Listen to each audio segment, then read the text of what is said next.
Why do motorcycles have a separate ignition and starter button? If you're new to motorcycles, then chances are you struggled to start the engine the very first time you rode a motorbike. A lot of motorcyclists get into the two-wheeled lifestyle after already knowing how to drive a car, and as such, it's understandable that you'd think that starting up a motorcycle is just the same as starting up a car. In most cars, at least before the advent of keyless ignitions, you had to insert the key in the ignition barrel, then turn it to crank the engine, thereby starting it up. In motorcycles on the other hand, you have to stick the key in the ignition, turn it to the on position, and then press a separate button usually found on the right side of the handlebar. Oftentimes, this starter button is also integrated with a kill switch. Sometimes you'd even have to pull the clutch lever in, and only then would the engine start. Now, have you ever wondered why this is the case? Well, the answer is simple, really. It's mostly for safety. You see, motorcycles are inherently riskier to drive than cars.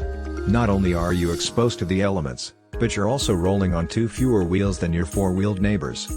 On top of that, most mid to high displacement motorcycles pack quite a lot of power that could very easily overwhelm and frighten a novice rider. That being said, motorcycles start up the way they do in order to provide a redundancy of safety features, thereby preventing you from starting the engine unintentionally.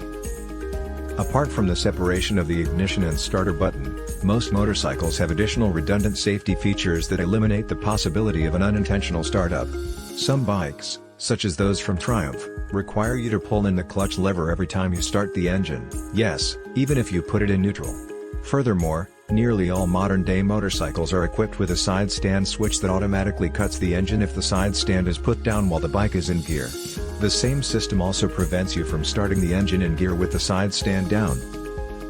By incorporating all these features, manufacturers get to ensure that a motorcycle rider's actions are as deliberate as possible when it comes to starting the engine. By doing this, rider safety is significantly improved, and the risk of injury and accidents resulting from inexperienced riders starting up the powerful engines of big bikes can be eliminated almost completely. If you like this video, please do like and subscribe.